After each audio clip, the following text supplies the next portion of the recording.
Welcome to Consider This, the popular podcast series brought to you by the Organization of Legal Professionals.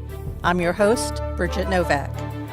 This series will focus on the legal industry, current trends, substantive issues, and career perspectives. Each program will run approximately 15 minutes. We hope you stay tuned for this program and join us for others in the future. Today's show is part one of a two-part series that will take us into the brave new world of e-discovery. We will be discussing some of the challenges of this new world, the challenges facing us today, and some of those that are expected in the future. We will explore the different attitudes towards and some of the practices surrounding e-discovery here and around the world. We will also learn about some new federal standards and discuss how e-discovery is changing the legal landscape, including the staffing of cases, job descriptions, and professional development programs. We're extremely fortunate to have as our guest today Douglas Mitchell, a litigation partner at Boies, Schiller, Flexner, and chairperson of the board of OLP. Thank you so much for joining us today, Doug. Well, thank you for having me. As a top litigation attorney, Doug has had to grasp the new world of e-discovery very quickly and comprehend all its nuances and the ways in which it can affect cases, clients, staff, and billables. It's amazing when you realize how far we've come in such a relatively short time. E-discovery was really just beginning in the late 1990s when, in addition to the always present boxes of documents lawyers and support staff had to deal with, they were now expected to keep up with, organize, and respond to requests for electronic data. And thus, e-discovery was born. But while people had lots of different ways to organize paper documents, one of the things we've discovered is that the way you search for electronic data can sometimes be as important as what you're searching for. Right, Doug? Well, that's very true.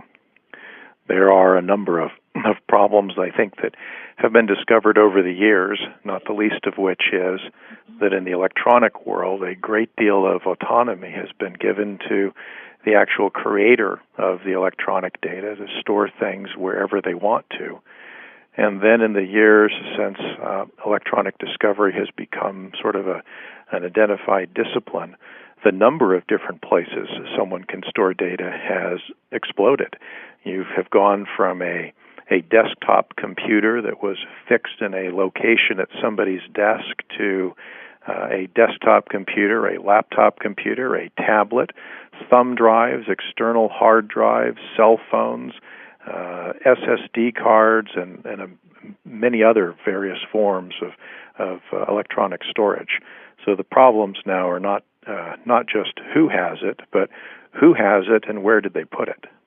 And where do they put it and how to retrieve it, right? I mean, part of what we need to focus on today is a discussion of best practices, or more precisely, the desire and need to establish them. Well, that's correct. One of the things I think we need to remember as we talk about electronic discovery today is where we are in time, at least time in relation to the legal profession. And really, we are in a time of transition right now. Although as you've noted, electronic discovery began to really become a focus of attention back in the late 90s, the early 2000s. We're only really at the beginning of transitioning from a paper-based world where most of the data was created and stored in some paper format in filing systems that had been developed and matured over decades and perhaps centuries in some cases, into a world where data and information is created electronically and where the storage and information retrieval systems for that information is very, very young. It's not matured, it's not well tested, and it's really sort of, in the vernacular, it's a Wild West kind of scenario when you're talking about the creation, storage, collection, and searching of electronic data.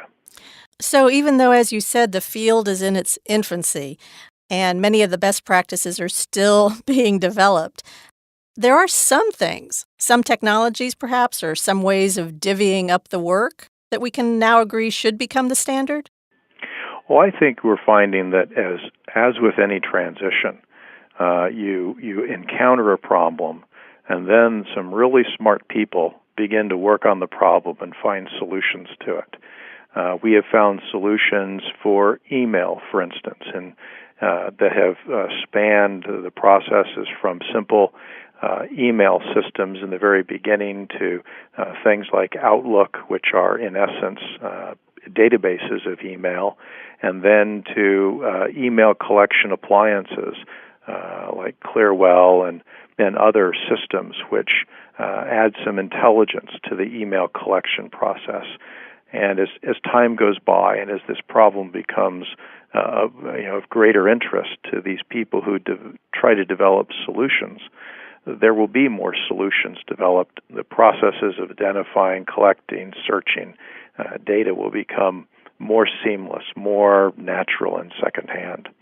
And I think some of the issues we're dealing with today will disappear in years to come, and we'll be presented with new issues. Right. They'll disappear, but new ones will come down the pike. And those technologists will have to develop new solutions for those new problems. I mean, email collection appliances. Whoever heard of that 2 days ago? Right. That's correct. It's a relative, well, it's not so relatively new, but in the space of time, it's not that old. And yet I think within 5 years we'll see something that goes beyond the Clearwell type appliances now into far more sophisticated and far more effective methods of collecting electronic mail and other electronic documents.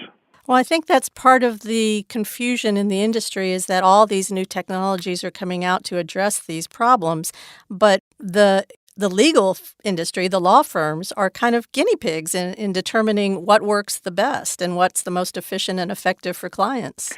Well, the probably one of the greatest difficulties is the legal profession actually lags behind many other industries in terms of its information management technologies.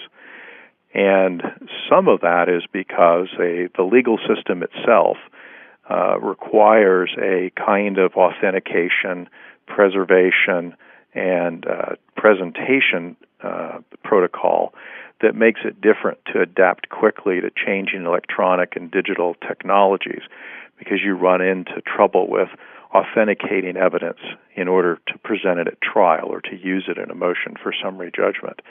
Lawyers sometimes take a while just personally for their own skill level to adapt from the ways that have become familiar to them to new ways that are more efficient and effective with newer technology. So I think the legal system traditionally, or the legal industry, has lagged behind the rest of the business world a little bit. But having said that, there are a number of larger law firms, a number of larger corporations that have begun really to focus on the problems associated with electronic discovery and the cost of electronic discovery and how to make that a more effective and efficient process to do the things that lawyers do, which is essentially collect information, review and analyze that information, and then cull it down to a set of data that is essential to the purpose for which they've collected the data. I think that process will continue over the years, and we'll become better at it. But during this transition time, I think we're going to see a lot of the kinds of growing pains that anyone experiences when they're just learning to do something new. Right. Once again, we're speaking to Douglas Mitchell, a litigation partner at Boies, Schiller, Flexner, and chairperson of the board of OLP.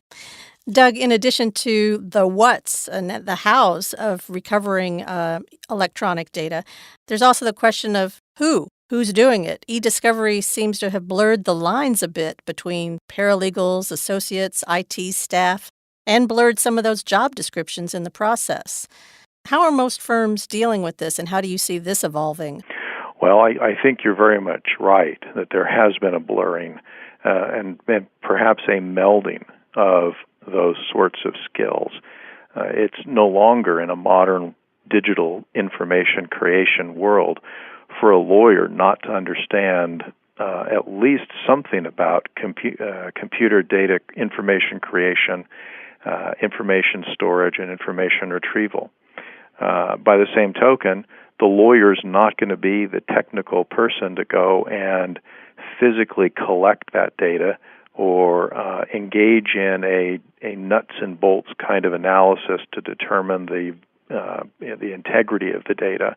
And so very often the law firm or the lawyer is going to hire an IT specialist, somebody who has some knowledge about technology, and that person's going to come in and he's going to do some of those more technical kinds of things.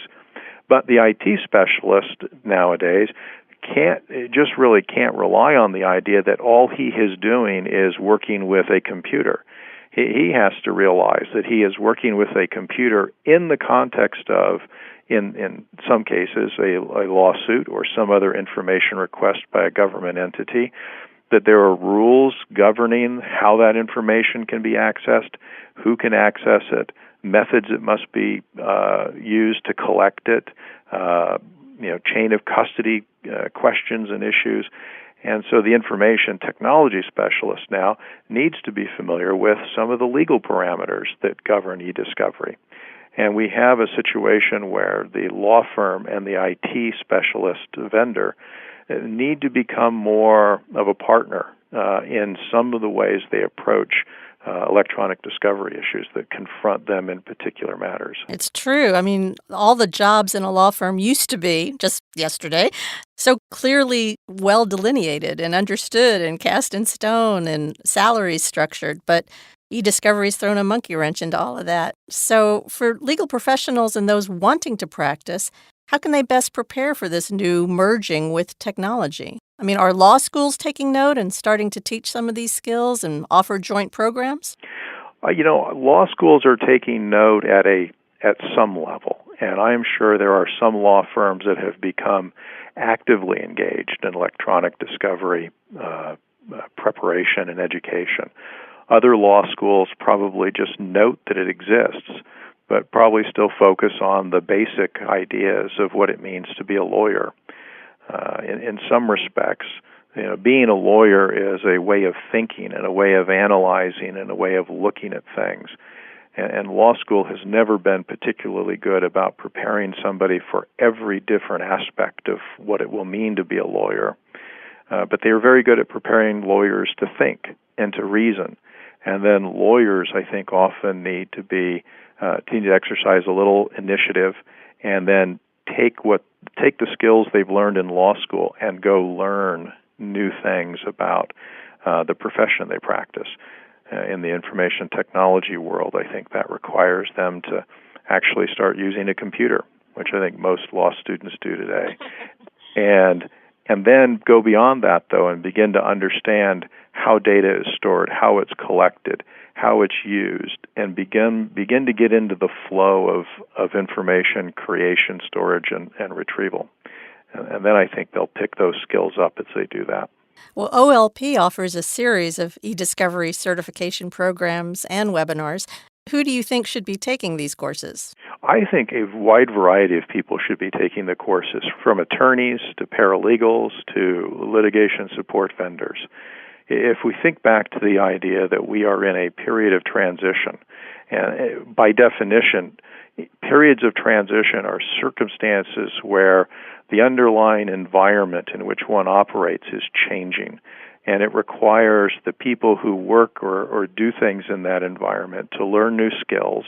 It also requires that environment to establish a set of guidelines or competencies so that the marketplace of that environment can have some degree of reliability that the people who are performing services are doing so efficiently, effectively, and competently.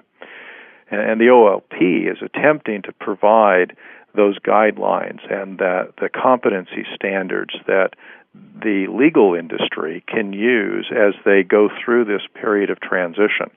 The OLP is providing a set of standardized testing, certification courses that can prepare for that testing and help teach and train individuals who want to become involved more deeply in e-discovery issues in any of the different areas of the legal industry, and help them understand what the core competencies are, and then create a certification once somebody has mastered those core competencies so that other people in the industry can have a degree of confidence that a person with the certification will know and understand certain things about electronic discovery, and there will be a common level of an ability to rely commonly on each other, and that they'll understand what's expected, what should be done, and you won't have to reinvent the wheel every time you go looking for somebody to perform a particular task. Great information, Doug. Thank you so much for providing that. That's all the time we have today. Join us for part 2 of this program. Check back on the website and you'll see it posted for downloading or listening to at that moment.